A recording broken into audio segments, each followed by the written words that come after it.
It all starts with just one thing. Glass jars can be reused to store food and spices, as a holder for combs and brushes in the bathroom, or as a container for plants and homemade candles, in addition to simply being recycled. Find tips and more at onethingus.com. I'm Amy Lawrence, and I'm up late, always after hours, hanging out with you on CBS Sports Radio. Check it out, 2 a.m. Eastern, 11 p.m. Pacific. Enjoy sun-drenched days, epic stays, and plenty of room to roam in Greater Fort Lauderdale. Our hotels, attractions, and restaurants have taken the Visit Lauderdale's Safe and Clean pledge, so you can relax and explore with confidence. When you're ready for that well-deserved staycation, our 23 miles of golden beaches await. Find wide-open spaces to hike, bike, kayak, and paddleboard. Visit your favorite attractions, then dine out in style in socially distanced dining rooms or al fresco on waterfront patios. Learn more at sunny.org. Saturday mornings, 8:30 Eastern. Dixie Football Nation is back and better than ever. We got Tony Agolini, Matt Carr, Tones Areola, Bobby and Angelo, along with Mac McGee this fall. Dixie Football Nation heads to the gridiron, talking ACC, SEC, the Big Ten, and all the big games throughout the college football land. That's Dixie Football Nation, 8:30 Eastern, 7:30 Central, Saturday mornings on the Armchair Quarterback Show's YouTube channel, going live. Or catch the instant replay. 15 minutes could save you 15% or more. Is that Shakespeare? Nope, it's Geico. Yeah, that's Shakespeare from one of his unpublished works. Oh, it be not for awakening. Nay, giveth thou the berries. For 15 minutes could save you 15% or more. No, it's from Geico, because they help save people money. Well, I hate to break it to you, but Geico got it from Shakespeare. Geico. 15 minutes could save you 15% or more. New Year's resolutions. We've all made them. Mine is the same every year. Eat healthier. The eat part usually works out fine. It's the healthier part I forget about. But not anymore, now that I've found the oh-so-chocolatey Built Bar. Built Bars are low-cal, low-sugar, high-protein, high-fiber. Great for keto. Lose or maintain weight while indulging in a yummy treat. At 130 calories, you'll feel like making a resolution every day. Try all 18 amazing flavors. Get yours at BuiltBar.com. Make contact. A collective psychosis is sweeping the nation. We're in the thick of the haze craze, and Elysian is introducing an altered state of IPA. Contact Haze is a tangled chemistry of mild haze, low bitterness, and an explosion of hop aroma. This hazy IPA bursts with notes of bright raspberry, currant, citrus, guava, and passion fruit. Available in 6-pack cans in stores and in all Seattle Elysian locations. Make. Hey everybody, it's Harry Carey for the Armchair Quarterback. Get yourself old Budweiser every Saturday morning and join in the fun and watch the neighborhood play. 10 a.m. Eastern, 9 a.m. Central. They talk about my Cubbies. It's Joey Areola, Christian Pledge. He's a White Sox fan, but we'll give him a pass. Hey, why do they call it White Sox? Their jerseys always look very dirty to me. Sounds like something that could be cancel culture to me. Let's look into that, Cubbies fans. It's the neighborhood play, only on the YouTube channel, Armchair Quarterback Show. Harry Carey, signing off. Seeing double, because I'm ordering triples. Go Cubbies and the Armchair Quarterbacks. Take the scenic route in the new Hyundai Santa Fe. The family SUV with available H-Track all-wheel drive to help you travel way off the beaten path. Find new adventures together in the Hyundai Santa Fe.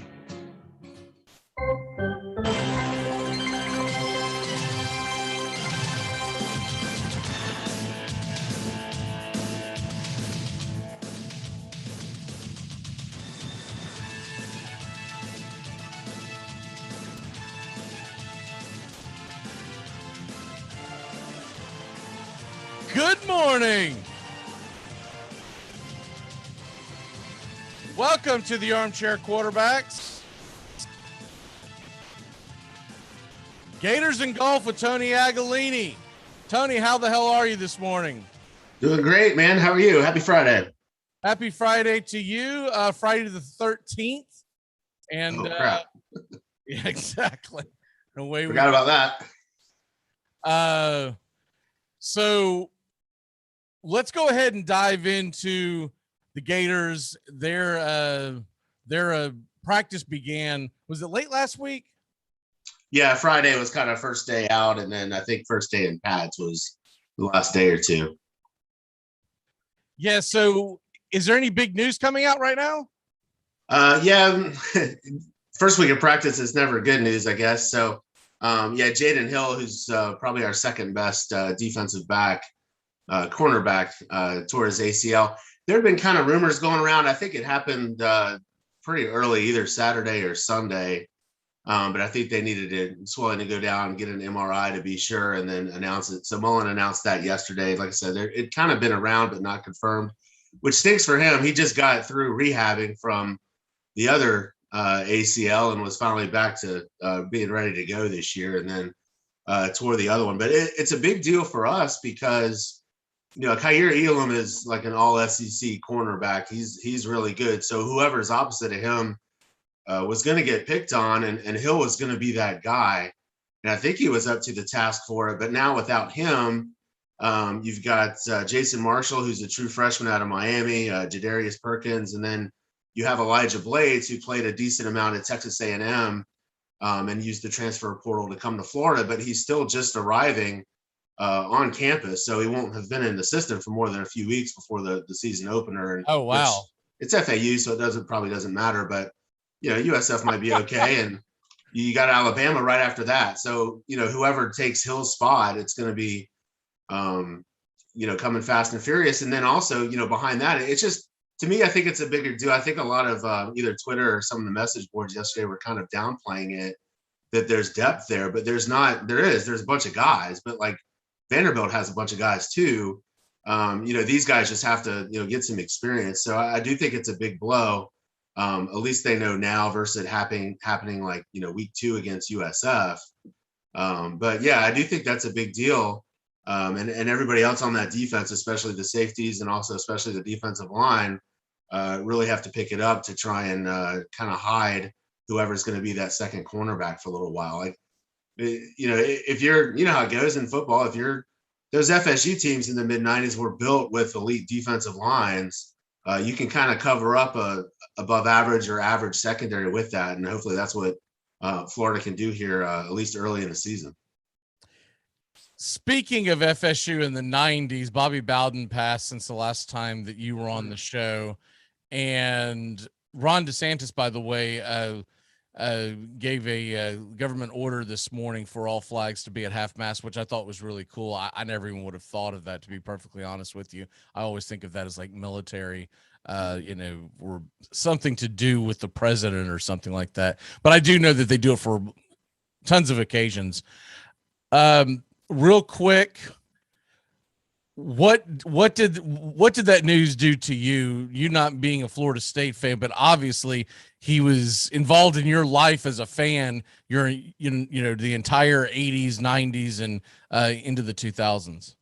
Yeah, I mean, it was the news came out a few weeks ago, and that he was having a tough go at it, and so you kind of knew it was just a matter of time. But I think the biggest thing was, the tributes that came in from near and far, and it wasn't just former FSU players, a lot of rivals, obviously, but also people from different sports and people who played different sports at Florida State while Bowden was there. So I thought, a lot of those tributes are really neat. You kind of heard from people you hadn't heard from in a while. I know Terry Bowden had taken a leave of absence to, head down and be by his dad's side the whole time, and the other kids too. But it's crazy what a ginormous family the Bowdens have, between the ones that are in coaching, the ones that aren't, all the grandkids. I think there's some great grandkids by now.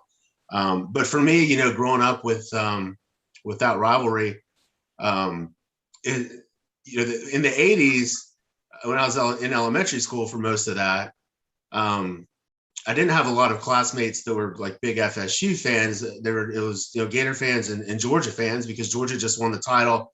The school I went to had it was a private school, so a lot of kids that had parents that went to school at UGA or something like that. So it was more Florida Georgia in the 80s, and it could also too Florida beat FSU like 5 straight times in the 80s, and then 87, 88, 89, 90 FSU won.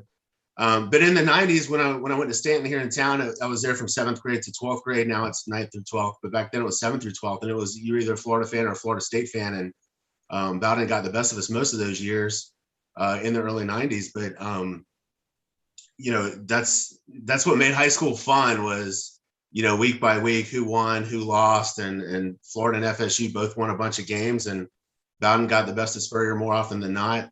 But I think in the end, they both took jabs at each other. But in the end, they both had a deep affection as far as coach to coach. And I read where Spurrier spoke to him just a couple of days before he passed. And but you're right, you kind of see like a bit of our childhood kind of go by when these legend coaches that we grew up with, and announcers too that we grew up with, that pass along, and the world was a better place with them, and they left quite a legacy. Yeah, I know that they weren't close because there was that rivalry, but you can't play someone that many times and there not be some kind of a bond. So the morning that the news hit, I was listening to a bunch of his old speeches, and he was giving one. I think the one I was listening to was the one at Liberty, and he was talking about, I don't even remember the story, but he was talking about meeting coaches at a midfield. In the middle of the story, he said, because you know how all coaches always meet at midfield after the game, and then he paused for a second. He said, except of course for Spurrier. And then rolled his eyes, and then he continued to start. I just found that funny as hell. He had a lot of great stories, and I always thought he would be, like, sports aside, I always thought he would be the kind of the cool grandfather, like the cool granddad. Yes. My granddad and I were on my dad's side, we're pretty close. They lived in Virginia Beach the entire time. We were always here in Jacksonville, so it's not like I saw him a lot. We talked on the phone a decent amount, but I never got to meet Bobby Bowden. But I always thought, away from football and away from the FSU gear and stuff like that, if he was just a guy walking down the street, he'd probably be one of the most fun grandpas. I always envisioned him of being the type of guy that would be sitting in like the diner in retirement in the mornings, drinking coffee. All the guys who retire, and they always, have their little meeting area where they meet for breakfast every morning. And I could just see him being like, the center of attention. I'm a little surprised that he never went into broadcasting, but then I read down the road, it just never interested him. But man, what the stories he could have told. And I'm not even talking about him having to go to something. I mean, I wish they would have done something almost like the way Peyton Manning's doing his, I don't even know what the hell they're called, but his thing on ESPN Plus, just for Bowden to be able to tell stories, to me would have been phenomenal. But it's a shame. But I get it too. He was retired, and I think what drove him was not just competing and winning, but also being in those boys' life. And I don't think he really had much of a desire. It's not like he was looking for fame. He damn sure didn't need fortune at that point. So I guess he just didn't want to be a part of it. After all those years, I think it was time for him to spend time with Ann. Well, I'll tell you this too. One thing on that, I think, could you imagine if he was like, I don't know, like 45 and like having the success he had at FSU now? Like what an absolute superstar he would be nationwide. Right. Because back, FSU was obviously in the national picture in the late 80s and through much of the 90s and into the 2000s. But it's almost, the Southeast version of football has become so much more national, in the last like 20 years. And he's so much more engaging than a Nick Saban, right? So right. And that's part of his legacy, was being so open and so willing to let the media come in, and he never turned down an interview and stuff like that, which is almost unheard of. We're lucky to get Mullen for 20 minutes, on a Thursday yesterday. So right, it's much different than it used to. And it's got to be pre-planned 6 weeks in advance, right? Exactly. That's the way they've all become, because they've got so many things pulling at them. But Bowden, I don't know how the hell he juggled it all, but he was he was definitely the guy that I know he Yeah. wasn't like a drinker, so I'm not implying that, but he was definitely the life of the party. You know what He I mean? had a really great eye on picking out assistant coaches. He was really good at. He was almost like And Jimmy were they Johnson as loyal? far as They yeah, were as far as loyal. They picking, did not leave him at all. right. Yeah, and he's like that's what I was gonna say. He was one of the few coaches out there that really could keep coaches. I mean, you looked at that staff. You know, they had Brad Scott forever. They had Higgins forever. They still have Higgins. You know, Mickey Andrews was there forever after he left Florida. There was, you know, receivers coaches were there forever. Running backs, so they had their guys. They recruited really well. I think Bobby was really good at delegating things and putting his 2 cents worth when it was needed later on in his career. But his eye for talent, both on the field and you know, for assistant coaches, it really rivals that of, I would compare to like Jimmy Johnson, who was so good at Miami and so good at Dallas for getting those elite assistants, and better than that, keeping them at least until they became head coaches. And Mark Rick's on that list too. So Right. quite a group he had. Yeah. There is no good way to end that conversation, but I know we could go on. Like, I'm a Gator fan, and I could go on for probably 3 hours about it. So yeah, and you know, that kind of stuff there. I dread the day when we get the news of other greats from other schools. But that one, you know, what's funny is I thought I was going to be okay and ready for it, because last year when the news about the COVID hit, it tore me up that day, and I really thought that he was leaving us. And then he got better, and then when we got the news a few weeks ago about the pancreatic cancer, I guess in my head he still had a football season maybe ish to spend with us, right? Yeah. And then when I woke up that morning, got the news, et cetera, it you know, at first I thought I was okay. And then I don't know, it's 15, 20 minutes later, man, it just hit me with a rush of emotions, because he was, to me, the very first sports hero I ever had. Mm-hmm. I was also lucky enough to meet him as a young child, and I told that story, so I won't rehash it. But long story short, he showed me respect as a kid, 4 or 5 years old, that he never needed to show. And I don't think a lot of coaches today would have done that. They'd have brushed me off. They would have been patting, hey, and then just go on about their business. Right. He never had a conversation with a kid that wasn't going to donate any damn money, right? You know, and it wasn't like my dad was, you know, Daddy Warbucks or something like that. So so there was no reason for him to stop and have the convo that he did. This was a couple of years after he got to Florida State. I think it was 77. It might have been 78, but it was somewhere in that time period. And he just, you know, and I thought about that for years later, like, man, how many dumbasses like me did he have to sit there and listen to, smile, and just act like he was engaged, and just, you know, and did it because that's who he was. Yeah. Well, there's no good way to transition this. So before you get us back on the subject again, Jaguars. Yeah. They are beginning a new era or error, and we'll find out very shortly. The Urban Meyer era begins tonight. Now, I know it's just preseason, but I, for one, Saturday night, excuse me. But I, for one, am excited to see what Urban Meyer will look like. Now, I wonder if he's going to try a lot of RPO. I don't think he will, because of who his quarterback is, but you never know. I'll be interested to see if are there any packages he's going to put in for Tebow? Is there anything, any kind of wrinkle that you know that he's going to throw out there? Now, the Tebow thing, I think, would be more likely if Tebow makes the team, and we would see that in the regular season. But what are you hearing about the first half for Trevor Lawrence tomorrow night? Yeah, if I was coach, I would play him the first half, and I'd also have his first team offensive line out there the first half. There's no real reason to have him out there and have his second team offensive line. And definitely either watch him get killed or watch him die trying. So I'd lean towards him probably playing the first like 4 or 5 possessions, depending on how they go. I think you want to see him lead a touchdown drive on his, and then maybe let him go after that. But I'd say at least like 4 to 6 possessions. I would play a lot of Minshew. The reason I'd play a lot of Minshew is I want a lot of updated tape on him if I'm going to use him for trade bait, which is what they should do. I agree. There's going to be another quarterback or two at some point that go down with an injury, and somebody's either going to need depth or an emergency starter. And I don't think Minshew's that great as a starter, but I do think he's a serviceable backup. There's just no reason really for him to be here in Jacksonville.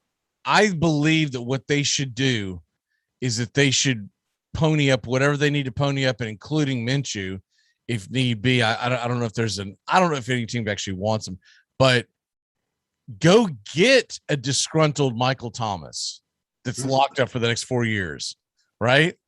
You don't care how long it's going to take for him to be healthy this year, because this isn't the year that you give a damn about, correct, right?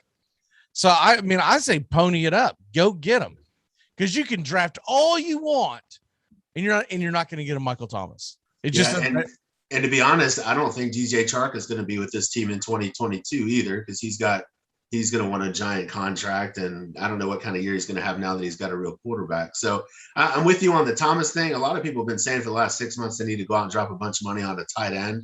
I don't think this is the year to do that. And I'm with you. I don't care if they go. I don't need them to go 1-16, but if they go, 6-11 or 7-10, that's just fine with me. 6-11 is fine, because it still gets you a good group of draft picks for next year. Like, this thing's not a done deal, like you said. Like, it's 2023, maybe 2022, 2023, 2024. If everything goes right, those are the years where the Jags are going to make an impact. Hopefully we don't have to wait till 2024. But yeah, same thing. And then with the other guys, I want to see what they do with Travis Etienne in this game. I know what James Robinson can do. I do think Etienne's the future. I think Robinson's a really good back. But I think Etienne, he's so dynamic. I think they can use him in a bunch of different ways. I'm trying to think. Other than that, just kind of watching the rookies. But really, it's, they're playing the Browns. The Browns aren't going to play anybody. So it's cool. It's at home. That'll be fun. I don't know if I'm going or not, but probably not. But better for me. I'll just sit and watch it on TV. Preseason games are the worst. Right. To attend. And for folks who are not in the area, it will be on NFL Network Live at 7 p.m. Eastern. So yeah, so it'll be fun. I think I'm excited. I know we'll tune in, and then it'll after 10 minutes it'll suck. But thank God, because I really hate listening to the Jacksonville version of what they think are broadcasters. They're brutal. So thank God this game will. I'm hoping that we get the Cleveland feed, but with our luck, we'll probably get the Jacksonville feed. And we'll just like, great, we can do this in stereo. At least there's only 3 of them this year, so that's a good thing. So who are they going with this year? For I meant there's only 3 preseason games. Oh, I thought you meant in the booth. Okay. Oh no. Because I'm going. I don't know. A couple local news guys, I guess. I'm not sure what they're doing. They had Cersei out there last preseason, or not last preseason, but the preseason before. Yeah, they've had Brunell before. Brunell's the quarterbacks coach with the Lions now, so he won't be doing it. But they'll snag a former player too. Brunell wasn't bad, but seriously, just awful. I mean, it's just like, dude, just stay on that terrible radio show that you're on and just stay out of the damn way, because it's not like they've got a couple of guys, and I just can't think of their name right now, that actually have some talent in the Jacksonville market, and I don't know why they don't go to them, but it is what it is. He's not terrible, by the way, on radio. I think he's a little full of himself, so I have a hard time listening to him, but at the same token, he's not terrible, but dude, he does not come prepared for a ball. Because and I saw this in Nashville too, ex-players they would throw in there, and they think all they can do is just show up and yuck it up. It's like, dude, you have got to come prepared, because in a preseason game, by like the 7th snap, you've run out of things to talk about that are actually going on the field. You're saying. Reminds me of Happy Gilmore, where they get Lundqvist, and he's like, "Who the hell is Happy Gilmore?" It's like number 74, who somehow Mac Jones last night was supposed to wear the number 50 up until like the day of, and they finally changed his number. But imagine somebody who's not prepared, number 50 lines up at quarterback. Like, who the hell is number 50? Right. Which, by the way, Jacksonville own Mac Jones. I thought he looked pretty good for his first preseason game. And Cam looked just as terrible as he's looked in a while. So he's just, it's like I've said all off season. what he's all of a sudden become an accurate passer. Get the hell out of here, because we all know that what happens with old age is that you get better at athletics, right? There's only one guy who ever did that, and there's a reason why they won't put him in the Hall of Fame. Right.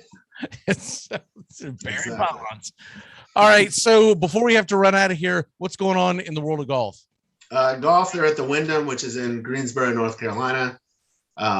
It's not a big tournament for big names, although there are some big names playing. It's huge for a lot of guys we've never heard of that are trying to make sure they either keep their tour cards or sneak into the FedEx playoffs. So that's really where the drama is. The drama is not really in who wins it, unless it's somebody who needs to win it to stay on the tour. Right. If you finish like 125 to 150 in the money list, you have to play in the Corn Ferry Championship and then finish like in the top 50 or so there, and then you can keep your card or something like that. So the drama this weekend really, I think, is with the U.S. Amateur, which is usually a lot of fun. A lot of college guys, a lot of older guys that just never went pro to play on the PGA or Corn Ferry. So that's at Oakmont, which is always a fun course. It's a usual site for the U.S. Corn Ferry, and I keep thinking of the Field of Dreams game last night. I know. Which, by the way, so that's about it for golf. Really, it's Okay. a kind of a snoozer tournament, and although I do like the U.S. Amateur, you get to see some college guys with some pretty high stakes. But yeah, the Field of Dreams game last night. I was expected to tune in for a few minutes, say, "Oh, that's kind of cool," and then like flip the channel. I wasn't locked in on every pitch. Don't get me wrong, but it was awesome last night. Like that was really neat. It blew me away. It was much better than I They even did a anticipated. great job by the. They did. I'm glad it was on Fox. Yes. If you it would know, have they been were on able to- ESPN, it would have been hokey as hell. It would have been Right, exactly. Fox just did it like they gave you the good views. They kind of, had the montage. They romanced it where ESPN would have been, like you said, like hokey pokey and like over the top and really just made everybody sick. And of they it. would have made sure that they squeezed in every single one of their analysts that they have on their payroll to come in and talk. And, we would have had to deal with like 30 minutes of Jessica Mendoza or some crap. And like the fourth inning, they have like Conor McGregor on, and you're like, what are we doing here? Like, but, right. Yeah, Fox it was awesome last night.